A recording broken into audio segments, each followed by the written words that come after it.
Are you a fan of horror movies?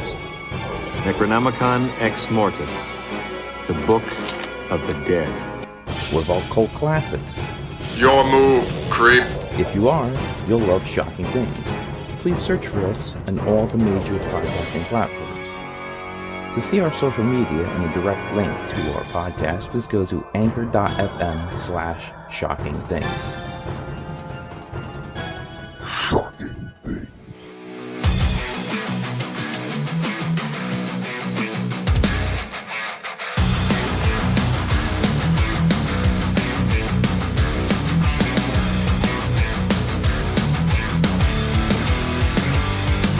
Everybody, this is the Peter Easy Podcast. It's the Professor, Rick Del Sando, joining me again. Today is Showtime Marcel Williams. We're going to be talking about NXT Takeover 36, and it's the end of an era. Marcel, how are you? Yeah, I'm doing good, my man. Like you said, clearly, is the end of the era. We'll go in detail about the show going ahead, the way they ended to close the chapter of the NXT that we love, that we thought is a way different brand in a whole brand of WWE is like the single brand over here that entertained us the most. So as we go along with this show, we got to entertain ourselves. There's a couple surprises, I think. Well, to me, definitely, but we'll definitely bring that up. Some predictions, and overall, I do have to say it was a pretty decent show. I enjoyed it for the most part. But like I said, the end of an era, because they're going to be shifting in a whole different directions. They're going to be trying to, they're going back to the old OVW style, is the rumor at least, where they're going to want to create the big stars, the Cenas, the Lesnars, the Ortons, all those guys that were there. Mm-hmm. So I heard it today from Nick Khan, the interview that he did earlier. He's just going to revamp the whole NXT brand, and he just want to take all that we enjoyed, and also you enjoyed that. He want to take all that and just throw it away, and just be like, okay, well, this is the new era. Do we go make it nice and fresh again, and try to make future stars, legit future stars, going forward? Just like you said, nice education. OVW, you know what I'm saying, with John Cena and Shelton Benjamin and Brock Lesnar around that time, where they were developing the superstars that we know and love now.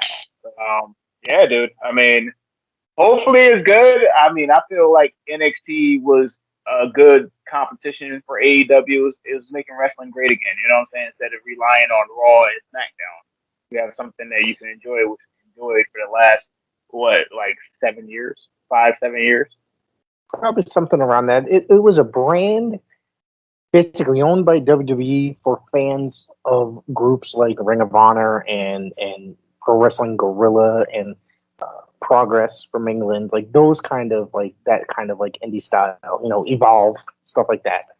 But so they're just going to be straightened. What my personal opinion is, they don't need a third Raw or SmackDown. They don't need it, because those two shows have the same formula, and you don't need a show like a third brand with that same formula. The fact that it was just something geared towards those other brands, like those independents that I mentioned, made it more unique being on cable television, and it was kind of a different fan base. It had a mind of its own and a fan base of its own, and I enjoyed it more than watching Raw and SmackDown. No, I mean, you're right. I mean, let's just be real about it. The biggest milestone for NXT was the first outside takeover at the Barclays Center. You know what I'm saying? That was the wake up call of how NXT really was popular throughout not only domestic but throughout the world. You know what I'm saying? They sold out the Barclays Center. They had 15,000 people to come watch a developmental brand at the time. And, I feel bad for, Triple H for putting all the work in. Not only him, but he had Michael Hayes and all these guys under him that knew all the past territories of how this worked. And without the Vince McMahon umbrella, and then dude, I mean, it's good times, made good stars, but it's a transitional time for WWE right now.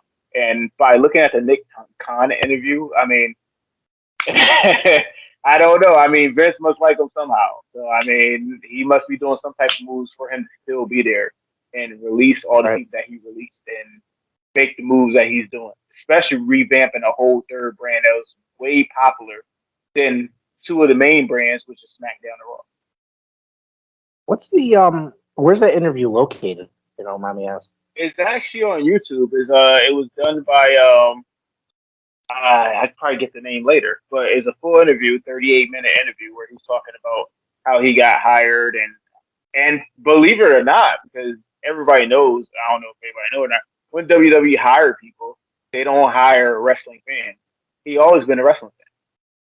He was Right. actually a usher at WrestleMania 9. So it's like, you know what I'm saying? So he has a history of being a wrestling fan, so he knows his stuff, but obviously he knows something that we may not know that may save the company money, that may make it better throughout the future. And, you know, if Vince, you know, he's 70 plus years old, obviously he put his faith into him, you know, instead of putting faith into, let's say, Triple H. Triple H, his mindset through NXT, Triple H, you would think that he was the next guy to run the company.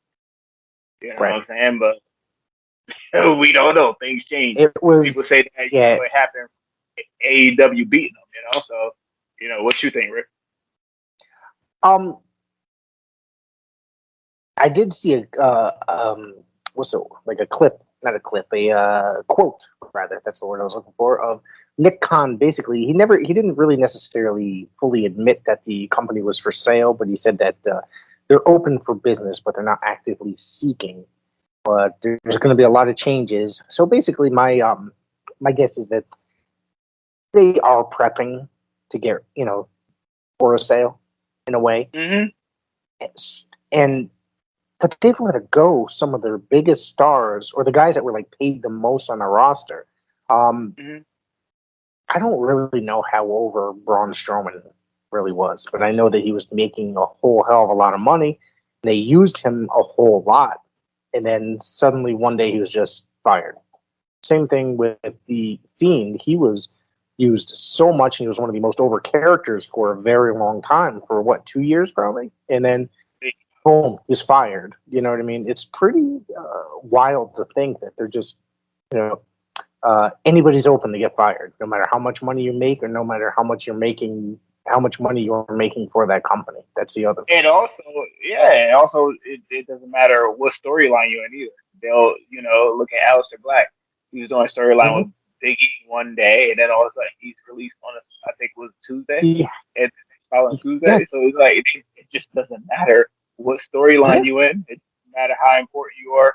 Now, don't get me wrong, WWE has been full of talent for the last few years. They've been racking up talent almost every week, every month, you know, during the, you know, the tryouts and everything. But and I fully understand what Vince probably said to Triple H or said to whoever. You do have to make stars. Let's look back at all the NXT, and I blame the writers. NXT made whoever went to the main roster as popular, as hot, white hot, and then all of a sudden they go to the main roster. The main roster, you know, the creative didn't know what to do with them. So actually, NXT made them stars to go on there to be stars, and then all of a sudden the main roster like, well, you know what? Guess what? They not stars to us, so we just gonna place them here, change their whole gimmick. So you know, it's just you know, I don't understand Vince psychology. Maybe it's the old psychology right now where he only wants people that was built just like the 80s, just like the 90s.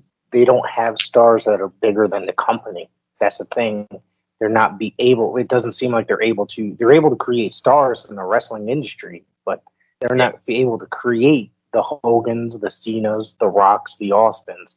And that's the weird part. I think that they're trying with certain people, and you can see it, but it's just not coming out the way that they're expecting it. But you said it right, though. And I thought about it earlier before I talked to you. I think I was looking at something where I was listening to Solomon's podcast, and and he's like, oh well, he's like, well, there's haven't been a star made since John Cena. When John Cena is a legit last star of WWE because look at him now, he's a movie star. Yes. So WWE can't use him no more like they used to. He's a part-time player, just like The Rock was when John Cena was a regular player, and now Austin and all these people. Uh-huh. It's truthfully about now when it was back in the day when it was called Hulk Hogan and WWF is coming to town, or Right. Austin WWF coming to town. Now it's legit just WWE's coming to town.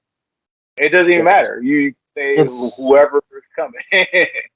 It's like the circus coming to town. It's just like there's no name billed above that, like the Hogans, the Cenas, the Austins. You know what I mean? So yeah, I get your point there. But tonight was I might have missed the last takeover, but this was the first NXT show I've watched in quite a while. But I had planned on it because there is the big change coming soon. And so I thought it was a pretty decent show. You want to start getting into the matches? Yeah, indeed. You can tell me what the matches was too, because it's been a while since I watched it as well. I mean, I'm just gonna be honest. Ever since AEW came in fruition, I have kind of like watched back and forth. But I watched AEW, but I've been watching in and out with NXT. But I always take the time to watch takeover shows, because their takeover shows always been the best part of the weekend. So this takeover is real good. It was good. It was a good send off for what they have going forward in the future. But I really enjoyed it, especially one of the few matches that we gonna talk about in a minute. Yeah, I think the last three I thought were the show was basically centered around those three matches. Like as being in each match felt like it was going in the big fight feel that they talk about. You know what I mean? Those three matches. So, did you watch the pre-show? No, I did not watch the pre-show.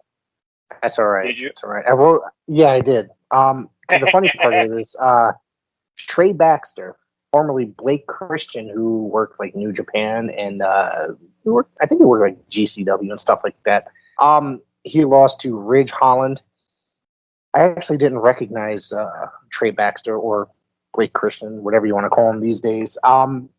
It was funny because he had just like, WWE, he looked, WWE always changes your appearance and in your look and your name. So it's like it had been like probably a year since him and Christian Casanova signed probably like the same week, probably, if that. So it's like I just remember when both of them got signed, I was like, oh man, that's really good for them and hope they do well. I really had no idea who he was coming out. And I was like, I really had to look it up because I was confused. Like it's like because his appearance is like different. And not only that, Rich Holland. I'm glad that you said that, because Rich Holland he was in line for a push, and then he got in like out of nowhere. Like he just like that just messed up the whole push of the War Games basically between them and the Undisputed Era. So yeah, I was glad to see him. Glad to hear him back. I heard he came back the last NXT show that was last Tuesday. I don't want to call it necessarily a squash, but it was like probably like a 4-minute match where they took out he took him out. He was like, it seemed like Baxter was trying to get in there, but he really wasn't that couldn't get too much offense in. Yeah. Other than it just set up Rich. Just set him up. Yeah, exactly. It was a setup match. To continue what they was going with, when he left, Yeah, he's getting his push. And then they opened up with, it was a pretty good opening for the main card. I always like before I get into it, I really do like the pre-shows because I think they're kind of cool with like the panels and stuff like that where they break things down. Like it's like you're watching football, baseball, where they do that pre-show or the pre-show, whatever. So it really gives that really big sport feel to me, and it's just cool. And I always think that it's really great that they always put a pretty quick match on the pre-show like this. I fully agree. It takes you back to like the old days of free for all. If you remember those free for all, which they did. they did those for a while, and then they stopped doing them for like however many years, but it's cool because they do this. You can watch this for free, basically, and then they try to convince you to pay for the subscription. So Yeah, it's just and plus somebody like me or you, where we haven't been watching NXT like that, they educate us and let us know what's going to happen when Takeover comes on. So I really enjoyed the show because you could just go into the regular show, you don't know what's going on, and you got to worry about the 60-second or 90-second promo they got before the match. So I really like the pre-shows where they really educate you on what's going on with not only NXT events but even SummerSlam. If you watch SummerSlam, they was like, oh well, we're gonna educate you on these matches going forward and why you should anticipate for them. What I mean, if you want to talk about later, one of the matches that they really advertised, for and for which one? For SummerSlam? yeah, but I was gonna keep it at that. They advertised to the last minute and still did it, and then yeah, but Which one? we'll talk about it later if you want. Yeah, we can get into it. I'm trying to figure out which one. The Sasha Banks versus Belair match. Let me Okay, tell there you we go. something. I was pissed off. I'm going to tell you something. All right, because I ran out to go get my son, right? So I had it on my phone and I had it plugged in, listening to it in the car. And then I heard freaking all the change and all the stuff, and then Becky Lynch, and they squashed Bianca Belair. This is a girl that worked her ass off to get there, and was in a historic main event, at WrestleMania this year, which was really awesome. She was squashed in a matter of seconds. They gave her the much. Yeah. They gave her the Kofi. Yes, yeah. It was bullshit. It was complete. I mean, literally, I was driving down the road when I heard the end of the match. I yelled out, "What the?" Yeah. So, because I was like, I could not believe that they did that to her. Like, it was insulting because I think that she is a great performer, and she worked hard. In that the whole match with her in the Royal Rumble was very emotional at the end, and the where she got the title shot and she won the title at WrestleMania. It was just a really awesome moment, and then just to have her squash this, and then a lot of times people don't come back from this. You know what I mean? From that squash. How long did it take Kofi? It's been well over a year, or almost 2 years now, if I think about it, right? Yeah, they squashed Kofi, whatever seconds they did, and he never asked for the ever again. He went back to the tag team division. He acted like he never had a WWE title ring. You know what I'm saying? So this right here, I mean, I love when the people say, sit back and wait and see. I fully understand it. I'm not against what wrestling is going to keep going to the day that me and you, God forbid, pass away. But it's just the fact is that you don't build somebody like that and squash them within seconds. It's understandable that you do that too. And I mean, history is history never changes. You got Hulky Talk Man. He had the Intercontinental Championship for like 16 months. He was the longest reign. Yeah, the longest reigning Intercontinental Champion. Wash him in seconds with the Ultimate Warrior. Okay, we get that. That was Ultimate Warrior. But two of these ladies know how to wrestle. They know how to perform. You could have got at least 5 or 6 minutes out of it because, truthfully, a story being told, Belair didn't even know who her opponent was. She really thought she was going to the ring to face Sasha. So at the end of the day, it made sense if the match would have lasted at least 5 or 6 minutes, but 27 seconds, nah, that's no excuse. The other thing that really pissed me off was it's been a year and a half. Becky Lynch comes back. She relinquished the title on TV and gave it to Asuka that year and a half ago. And then today, she's put in a title match when she just comes out of nowhere, which I thought that was, she doesn't have to earn the title shot, which is complete horseshit in my personal opinion and, well, my expert opinion. I'll just say that, so I just think it was just ridiculous. I know. I mean, I know we talk about Takeover, but it was like that just irked my nerves. I was like, really? Like, we really doing that? Like, and then what? I mean, the 27 seconds thing that pissed me off. But for y'all to keep advertising this match is gonna happen, y'all did it even before she even came out, y'all sat there and played this nice video package to sit here to make us believe. Yeah, they hyped it up. Yeah. Even the pre-show, you had the whole pre-show to make it right. And you still sat here and decided to keep on doing it. And then soon you get to the ring, you're like, oh, well, Sasha's not clear to complete. And you're like, wait, hold up. Wait, you just paid this whole video package. Why you played it? Why you just have Bianca just come out? And that's they it. knew it. Yeah, they knew it. What I heard, I think it was Meltzer or somebody like that said it. Yeah, Alvarez said that they knew 9 days ago that Sasha Banks wasn't going to be in the match, and they couldn't have fixed it, advertised it, or put it on SmackDown saying that she's not going to be able to compete. You could have put it on SmackDown and said, yo, listen, Sasha will not be competing at SummerSlam, but we do have a major replacement. You know what I'm saying? And then the pop for Becky would have been still the same. It would have been still the same. At least, you know, you get away with it where Bianca don't know who her opponent is, but still put up a fight for a good 6 minutes. I'm not saying go in there and do it. It could have gone a good, like you said, 6 minutes or so. Well, my other question is, because of this, do you think that SummerSlam is supposed to be the biggest thing of the year? And me and you did a show Friday night, and we were cutting off right as CM Punk was coming out on AEW. Do you think that WWE needed a way to retaliate as far as like trying to get the attention off in any kind of way? They had that, and then they had Brock return right at the end of the evening as well. Well, I fully agree with you that they was trying to react. I mean, I'm not surprised that a company that says that other promotion is not a competition. But you could do things as putting NXT on Wednesday to take away half of their viewers. That's one.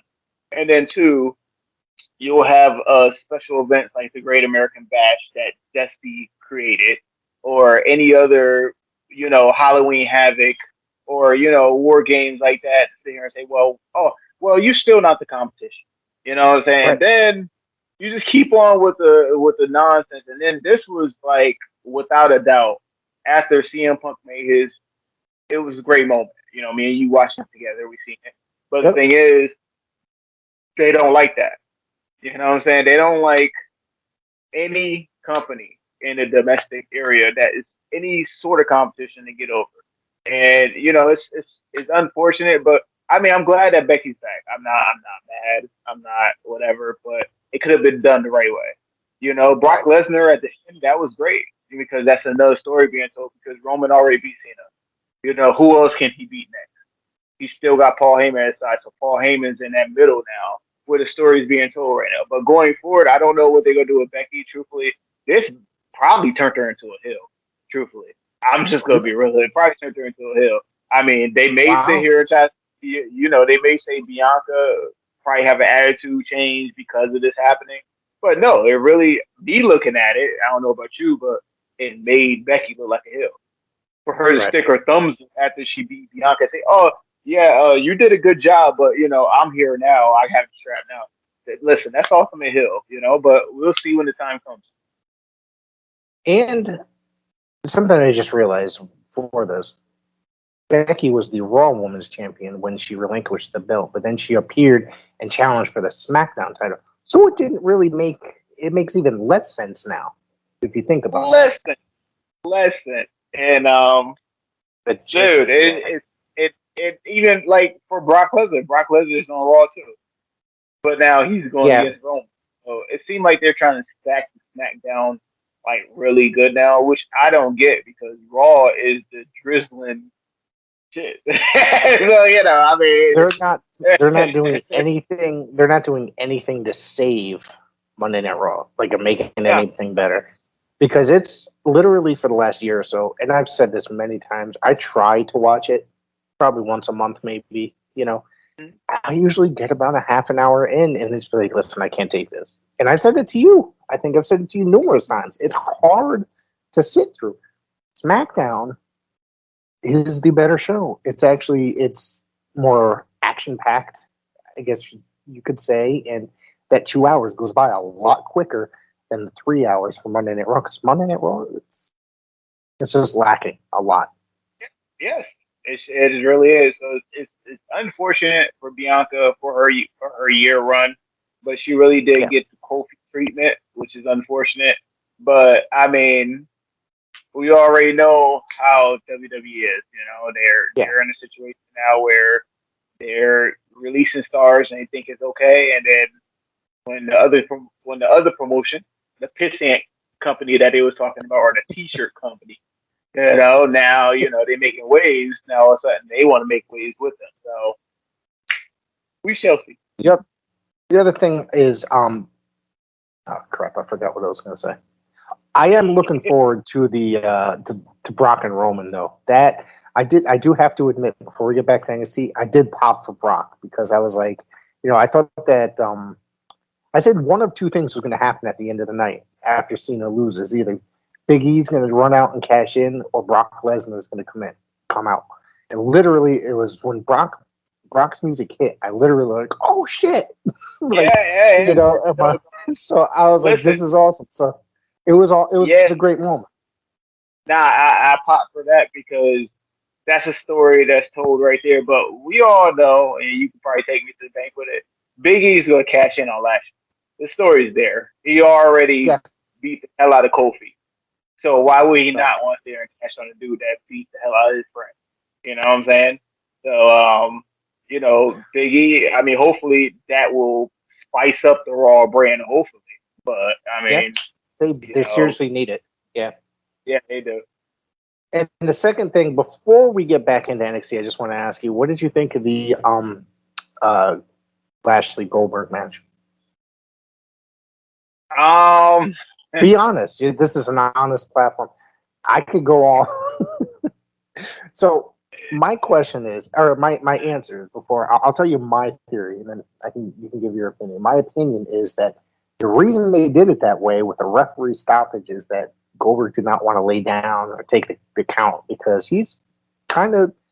I think he's kind of known for that. How many times has he actually laid down and willingly and for a without cheating or anything like that? well, we all know that he changed the results of him and Bray Wyatt. Bray Wyatt really was supposed to beat him. So Yeah. He doesn't like. He's yeah. yeah, But the guy's if 50. The guy's almost I 60. Yeah. Yeah, you would think, but I mean, the best part of the whole situation was they call him Sunberg. He got the hurt lock on him. So I Right. mean, I mean that I hope. I mean, I was hoping that happened anyway because you got Goldberg running around talking about "Don't touch my son" and all that stuff. Mind you, two of them never touched his son ever. They just sat Right. here and talked to him. So it was bound to happen. That was the best part of the whole match. But Goldberg, I mean, I don't got nothing against Goldberg. Goldberg was the money draw for WCW. He was one of the stars that WCW made. But he's at the age right now. He almost killed the Undertaker basically. Like you put him in a jackhammer, almost dropped on his head. So like if you can't if you're not safe to put the Undertaker or Bray Wyatt and all these heavy guys in a jackhammer. And back in the day, you was lifting the Giant, you was lifting all these guys in a jackhammer. Obviously, you're not able to perform like you're supposed to. But he had good performances with Dolph Ziggler, but that's Dolph Ziggler, and he's light. The guy's So like a buck. He's like a buck 50. You know what I mean? So yeah. So so I mean, he could sell like he's getting hit by a truck. exactly. So I mean, nothing against Goldberg, but I think Goldberg time. I mean, well, he got like two more matches. Well, now one more match if the match happened with Bobby Lashley again. So I mean, He's probably gonna do another one, I guess, with the ending of this match. I assume there's gonna be a rematch. hopefully Lashley beat him, and then it Yeah. segue to Goldberg attacking Lashley, and then also and Big E cash in. Love is something to make another star. You know what I'm saying? Right. Because he's winning the WWE Championship again. What's the use of him winning? He can't do regular appearances like he's supposed to unless there's more money out of WWE pocket. So I mean, Do you especially realize prior to like right when the pandemic was happening, at one time it was him and Brock that were holding those titles, two part timers basically. Brock was still, he was look, making 8 appearances a year, whatever it was. I don't know if it was probably more than that, but you know what I mean. But it didn't make no sense because, first of all, I'm just going to go all the way back to see it. We find all the way back. So basically, Goldberg don't deserve a title shot. He lost to Drew McIntyre in 2 minutes at the Rumble. So why would you come back and ask for another title shot when you just got beat by Drew McIntyre in an easy fashion? You know what I'm saying? So it really didn't make no sense for you to come back and ask for a title shot. Right. You can come back and just have a match against somebody. He does not need to be in that picture, the title picture, just because he's Goldberg. And they're just using his name. He just, I mean, no offense, but like he's not that guy anymore. It's 22 years later. You know what I mean? Or 22 years later. So he's in great shape. I'm listening. For a guy his age, he's in great shape. But like I said, it's a different time period, you know? I don't think like a guy like, unless it's like an MMA fight, if he actually wins the fight, okay, that's a whole other thing. But I don't think it's not marketable at this way for him. Yeah, I mean, basically, you know what it is. You know what it is. Yeah, it's all about money. They're just trying to get that money grab for the fans, So, and it's like, I couldn't believe, like, I was at WrestleMania 36, was it?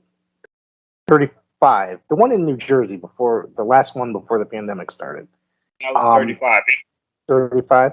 I was there, and I got up, because that shit was 9 hours long. I got up, I went to the bathroom. Literally, there's a gigantic line. This guy starts talking to me, and he's like, "What are you interested in seeing?" I'm like, "I don't know, like, whatever, And I was like, well, "What about you?" And he was really, and I thought that this was so crazy that, like, the match that he was there for the most was Triple H and Batista. Guys that it was 20 years later, you know what I mean? That kind of a thing. And I was like, I thought that, it's like, it's not that era, but it's like, okay. I was like, I thought that was weird. I was like, okay, well, whatever. But if that's what you're into. Yeah. This guy was way younger. This guy was way younger than me too. That's the part that I found interesting. Okay. So that is weird. That is weird. Yeah. But I mean, they know what fan base to grab. I respected they fan base to get. I mean, truthfully, at WrestleMania, I was there too, but the only thing I was interested in was Kofi and Daniel Bryan. So I mean, it was all about that match, because I mean, the way they built that up, because they weren't really going to have that match, but they had that what was it, Elimination Chamber, that they had that part in where they, and I think that they were so impressed with Kofi, that they had to put him in because it was like one of the most exciting matches, like him and Bryan together. So. And I thought that match was a phenomenal match. I thought it was great. I loved it. And to me, it was the best match of the night. And truthfully, I was into that match, but I also was into Randy Orton and AJ Styles that night. But their match was way better than AJ Styles' match. So it was like, AJ's been one of the top performers for 20 years too. That's another thing. Anyways, let's go back to Takeover. Let's go back to I'm glad we got to talk about this stuff, because I didn't do any kind of SummerSlam review, so I'm glad that we got to talk a little bit about it, at least the points that I have to tell you that their production team, NXT's production team, is phenomenal. The video packages that they did tonight really grabbed me and made me interested in matches. And you and I had said earlier today, we're not watching it on the regular. We're not there every Tuesday night. We're just kind of, the takeovers and such. That the video packages are really good at getting you caught up and really selling you on the events. And this match, the $1 Million Championship match, I love Eli Drake or LA Knight and Cameron Grimes. I think that these two are really great wrestlers. I love them both in Impact. And them here, I thought they put on a phenomenal match, and Ted DiBiase getting involved was a lot of fun. Yeah. And, for the old school fan in me, I like, don't laugh, Cameron Grimes' newer $1 Million gear, which pays homage to the older Ted DiBiase gear from the 80s with the rip-off thing.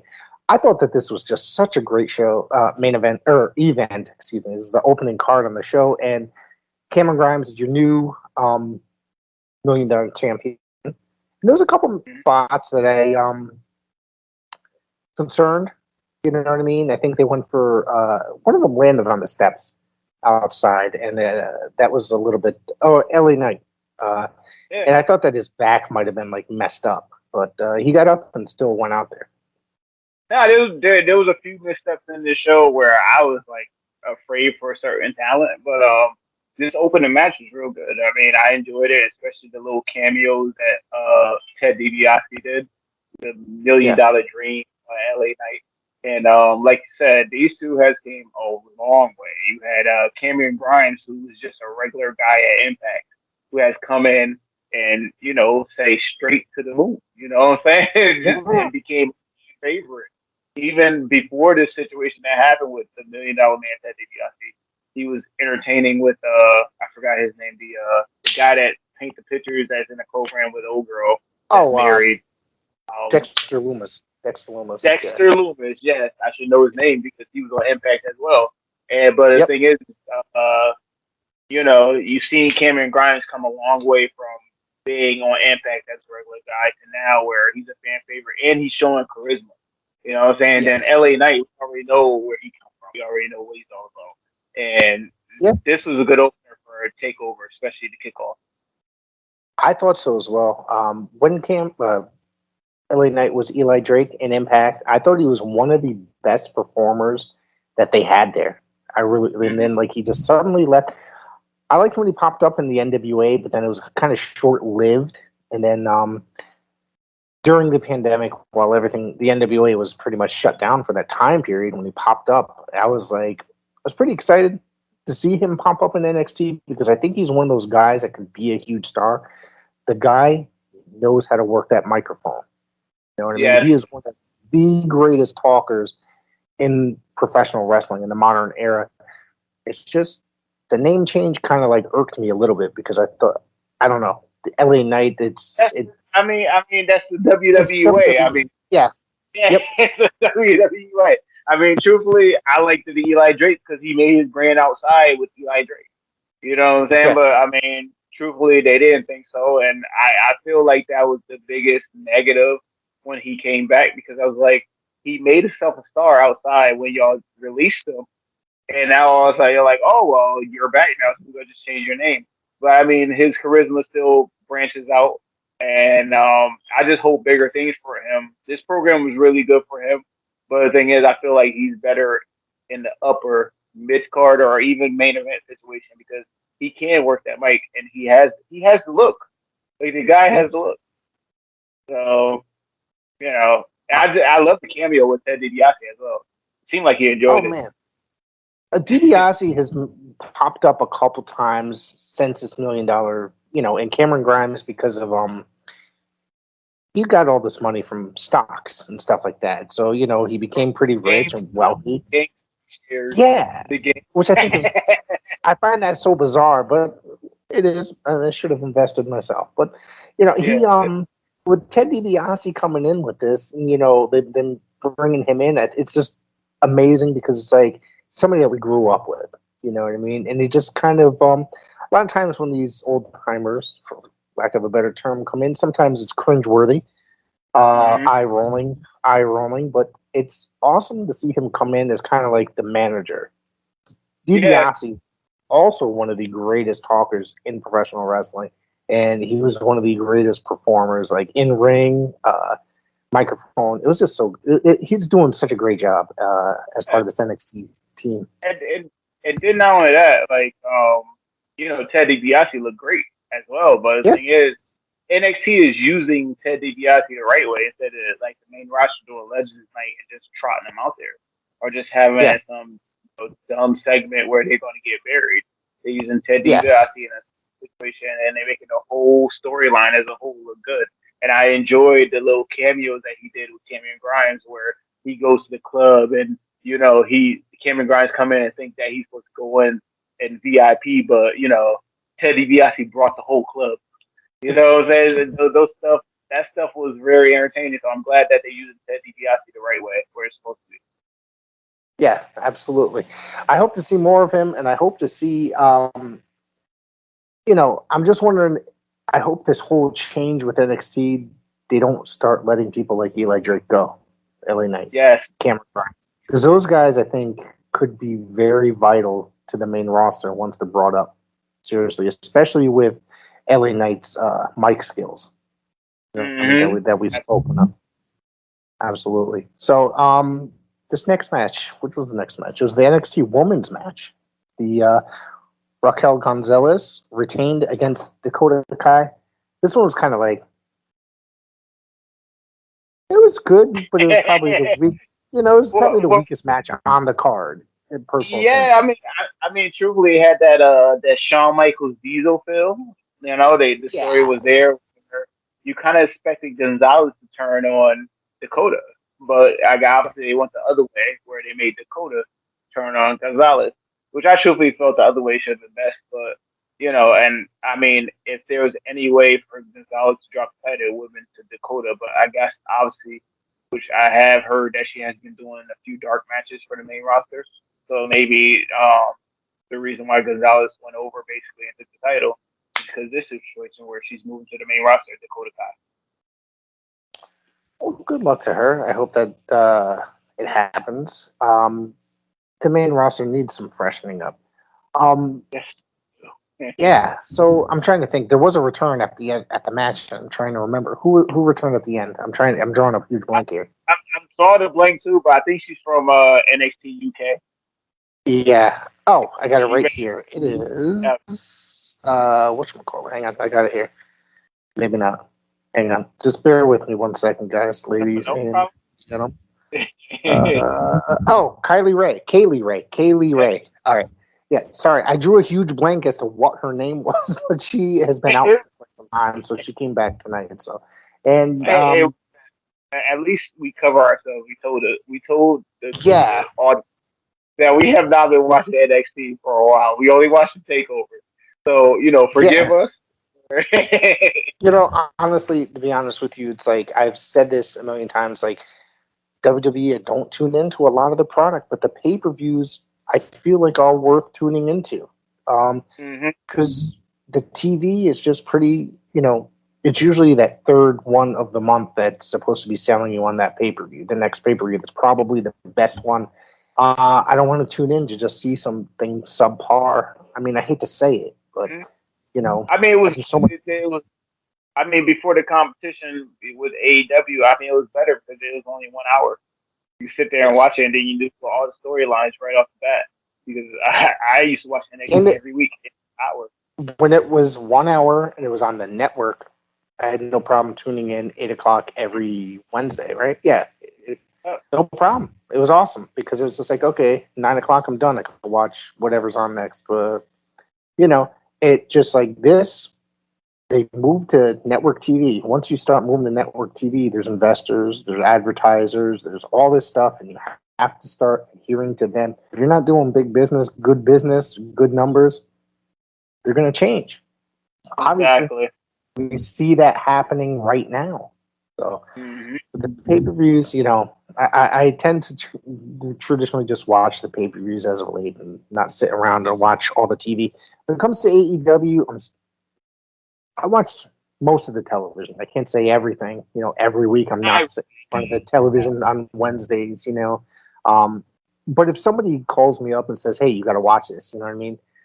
My buddy is always telling me, "Hey, you really need to see this one. This happened. Something happened." And it's just like, okay, I'll sit there and watch that. So, yeah. But I at least make more of an attempt because it's a different show. It's a different product. Sometimes they go in weird directions that Cornette goes off on, or which I tend to agree. Like 98% of the time with him. You know what? Sometimes I think it's the work too because just to keep the viewers entertained because sometimes he be going crazy on something certain stuff. I'm like, Cornette one. Yeah. Well, I get what you're saying. Sometimes I know somebody said they think that he says a lot for shock value, but I'm just like, he can't be. I don't know. He's traditionally an old school guy, and I understand why he doesn't like some things that people do. Like, I don't know. Are you a fan of the Young Bucks? Did we discuss this before? I watch the Young Bucks. I can't say I'm a fan, but the thing is, they know how to work. I can't sit here and deny that they don't know how to work. And I Right. hear Cornette talk junk about the Young Bucks and Omega. They know how to work. They just be fucking around. They know how to work. Yeah, I'm not saying that Omega can't work. I think that guy is more than capable of putting on a fantastic match. I think it's the things that Cornette hates is the things like him wrestling a 9-year-old girl or a blow-up doll, which I completely 100% understand. Absolutely. Yeah, because it's Absolutely. just like that stuff is. But I mean, that was also however many years ago in a Japanese promotion that's known for stuff like that. Yeah, but the thing is, like, you want to give the guy grief, but you can't sit here and deny that he didn't have all these good matches with Okada. You know what I'm saying? Those Okada matches. Yeah. I really sat there and watched these matches. I was like, this is unbelievable. This is like the new Ricky Steamboat, Ric Flair type classic. So, Yeah. I mean, can't deny the talent. He won't sit there and watch that because of the other stuff. You know what I mean? So it's just his opinion. All right. So yeah, no, I respect his opinion. yeah, and I've been a huge fan of his as well. Dude, I love him. It's just, like you can't. I mean, before we go into the next segment, it's just like, like you can't complain about it when you had a Midnight Express and Rock and Roll Express. They were doing stuff different and nobody liked either. I loved it, but some people complained about their stuff. Back in 1984, 1985, around that time period, it was different for that time period. You know what I mean? So thank you. Yeah, yeah. The NXT, this match right here is probably my favorite match of the entire evening. And I knew going in it was going to be the best match of the evening. Walter and Dragunov, new NXT UK champion. Holy shit. I was talking to a buddy of mine during this match. Was a stiff match. I know you're going to say so, but this is a stiff match right here. Walter is a deadly wrestler. Like, I swear every time I watch him wrestle somebody, he's about to kill somebody with one of his chops or what have you. I actually earlier during the match I was talking to a buddy of mine where I compared him to Karl Gotch. He's just very old school. The only thing he doesn't have is the mustache. So but he would sit out there and just grapple you and kick the shit out of you in a like pure straight wrestling match. There was some, man, this was just, I can't say anything bad about this match. It was my favorite match. I mean, last year, going into this match, they did have a match of the year candidate for last year when there was no fans around, and that was legit. That made Shawn Michaels talk and be amazed about a match like that. So I knew coming in that this match was going to be real good, real physical. And as you see, Dragunov coming out the match, he was not without a spot on him. He had a spot on him, and it showed that he was in a war. He had some blood on his shoulders and stuff like that, which a lot of times WWE does not, they don't like that. You know what I mean? So it's like, what is it? When Cesaro split his head open a couple months back, they ended the match immediately. They just kept going. I was just like, this match you cannot end because it's just too freaking good. You know what I mean? It's too good. And I'm wondering what's going to happen with Walter now. Is he going to come back and go after that title again? I mean, he should be a candidate for what we all see talk about later on for Samoa Joe. I mean, why not? I mean, who else besides Karrion Kross that's going to the main roster should be facing Samoa Joe next? Which I am looking forward to, Walter versus Samoa Joe. That will be a real stiff match and a good. Wow. That one right there. We'll get into that in just a few minutes, but the next match was the Adam Cole and Kyle O'Reilly. It was three falls. That's 2 out of 3, and each match had a different stipulation. First one was a street fight. First was traditional. Second, street fight. Third, steel cage match. What did you think of their first match against each other? Was that the last man standing match that they wrestled each other? Takeover probably a few months back. I think it was last man standing match, or either I think it was a traditional, but they was letting it go a little bit. But I thought their match was good. I thought it was a little bit too long. That's what a lot of people said that as well. Like it was real long. Where it's supposed to. It was like the Edge Randy Orton match from the WrestleMania with no fans. Took up almost Like an it should hour. have been a little Yeah. bit shorter. So, yeah. This match, I mean, that match rather, the first match against each other, I was really looking forward to, Mhm. and it didn't deliver the way that it probably should have, in my personal Yeah. opinion. Because I thought that these two, like Adam Cole, is a fucking star. Okay, he Absolutely. is. I don't know whatever's happening with him because there's so many rumors that he's jumping ship. Whether it's not actually been confirmed, but it seems like for the last year or so they've been priming him to go to the main roster and become that key player on the main roster. I really expected that match to just be like a phenomenal, like a barn burner, and it was pretty good. It wasn't great. Yeah, It wasn't that barn burner, but it was like kind of just. A lot of people loved it. Maybe I'm just too opinionated sometimes when it comes to this match. I actually enjoyed more, and I like the outcome because it's something that I didn't necessarily expect either. Yeah, it was real good. All the falls was good. I like the traditional match and then segue to the street fight match, which it looked like they had nothing left, but they did. Right. They went right into the cage match, and the closing of the cage match, the finish was brilliant. Like he handcuffed him. Yeah. He beat him. Then he caught him in that last ditch effort and made him tap out. That was really good. I enjoyed every bit of it. So Adam Cole, excuse me, Kyle O'Reilly won 2 falls to 1. Yeah. Like I said, the first fall I thought just kind of came. It sort of came out of nowhere, and I didn't actually expect it to happen at that very second, which was kind of like shocking. Which I like that. It's Yeah. always good to have that little shock factor where you Right. like, damn, you really thought this, but he got him. Right. You guys show that real life effect to it. And it seemed like during the street fight that he kind of looked like he kind of could have messed up his spine a lot on that, especially in that last bump before he took the fall. Because I didn't know if it was legit or if it was part of the booking, and I wasn't sure if he was actually going to be able to continue because the way they were talking, the way that it seemed. But then it was all right once they started wrestling again. And the steel cage part I thought was really good. It was a very creative submission, I thought. That was very well. And then I'm just looking forward to see what is happening with these two gentlemen going forward, especially Adam Cole, whether he's leaving or whether he's going to be involved in another storyline or going to the main roster. So what I can say, Adam Cole, it was a great send-off, and it was a great match where he had a great send-off for NXT as we close out NXT in a minute, where we say what it means for the next chapter going forward. But it was a great send-off for him. If he's going to the other promotion or whether he's going to main roster or whatever, hopefully if he go to the main roster, they'll do something great with him. But if you ask me, I don't have no faith at all after the history of all the NXT call-ups, and I look at it with open mind.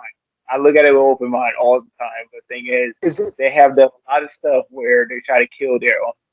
I just don't get it. I don't get it. But is it me or is Kevin Owens the only one that they've really pushed to the moon from the NXT roster that came from NXT? It seems that way.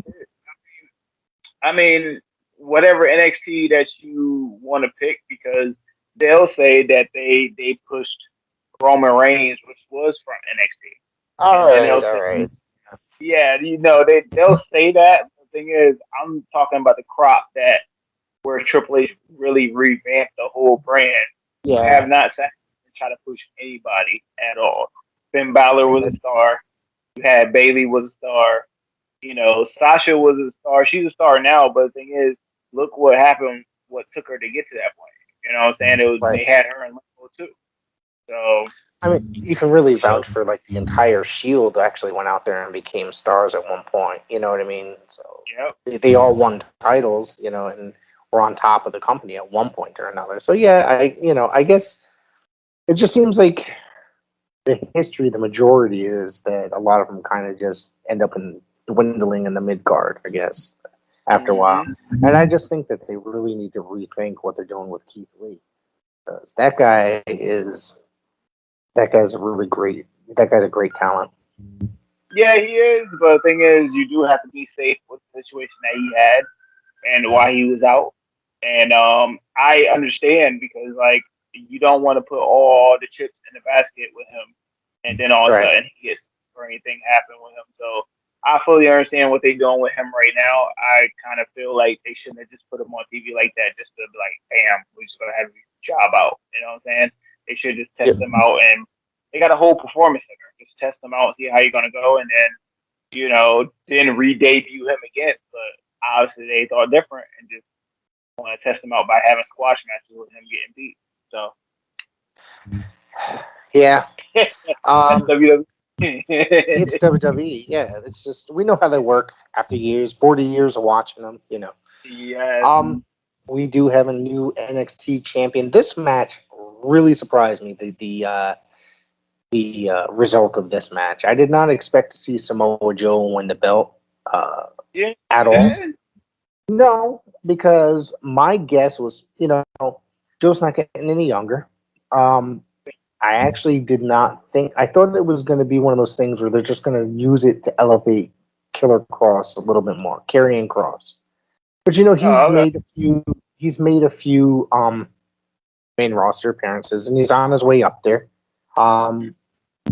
So I guess I'm just thinking that why Samoa Joe to be the one that beat him though? That's the only thing. That's the part that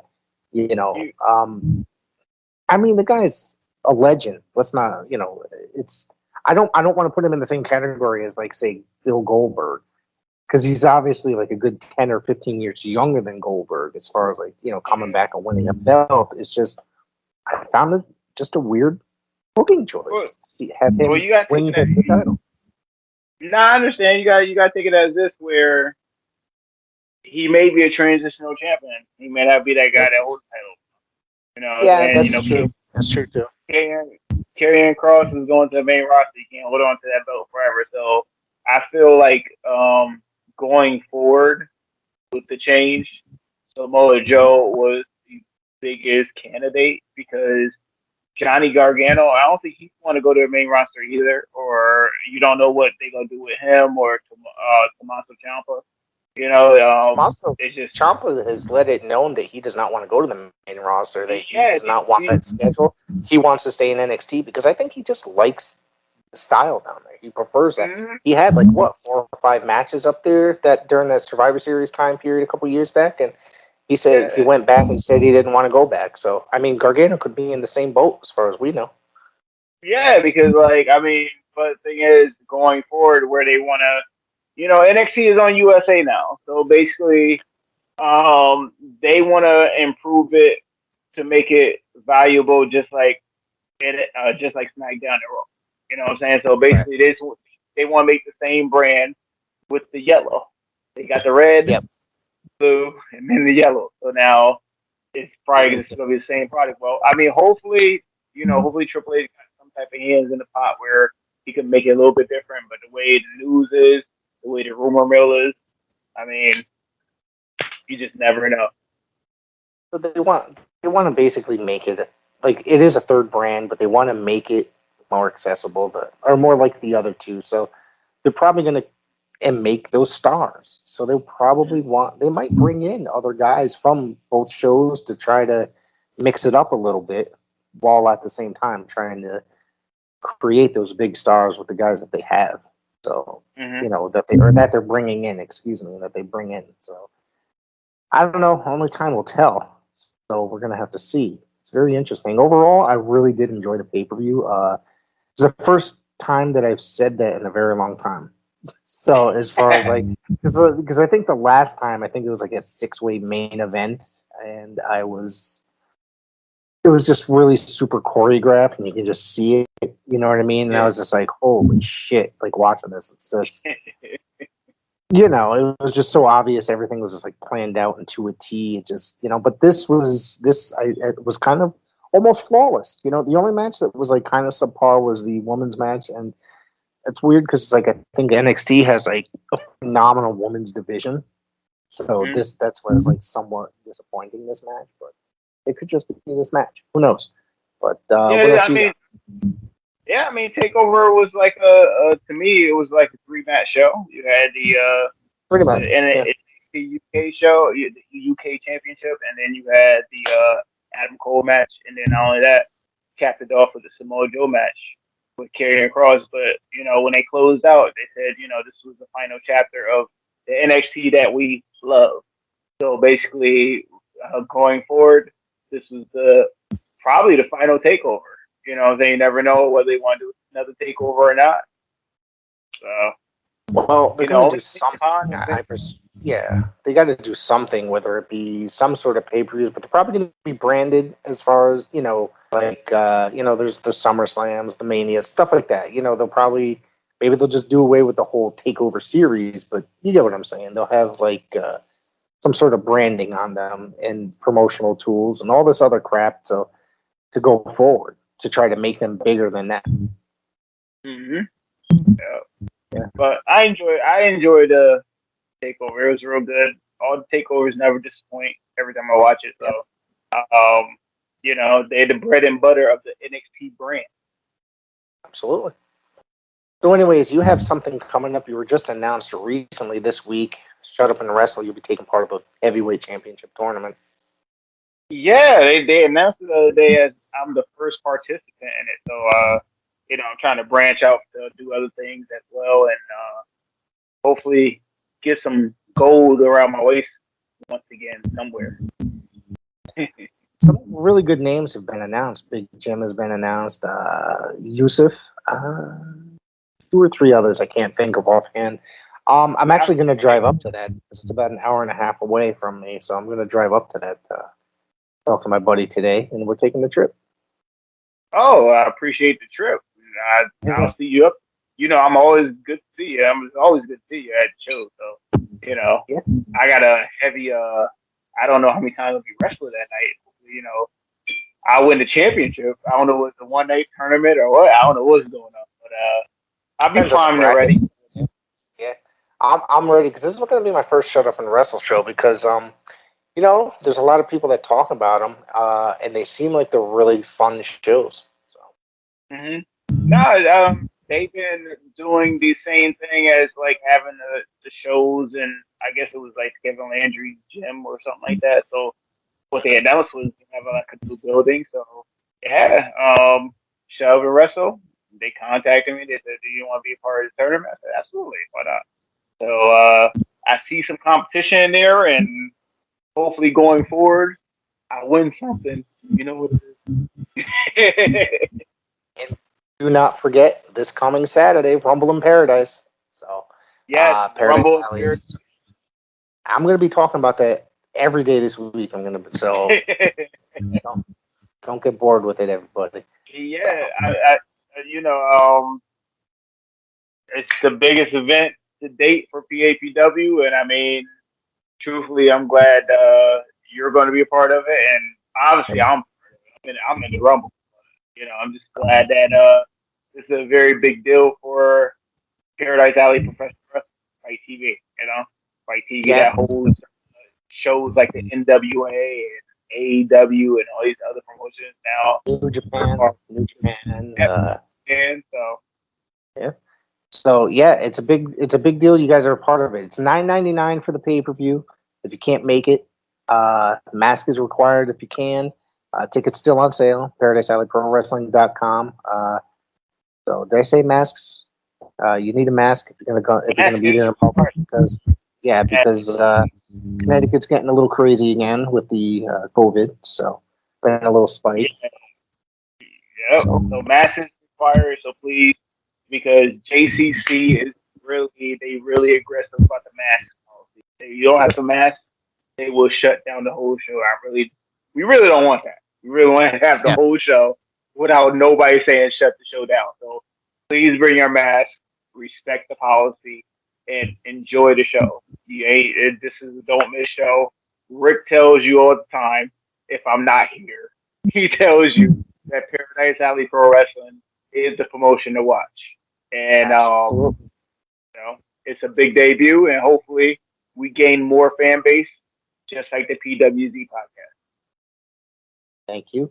And we will see you tomorrow. Have a great night, everybody.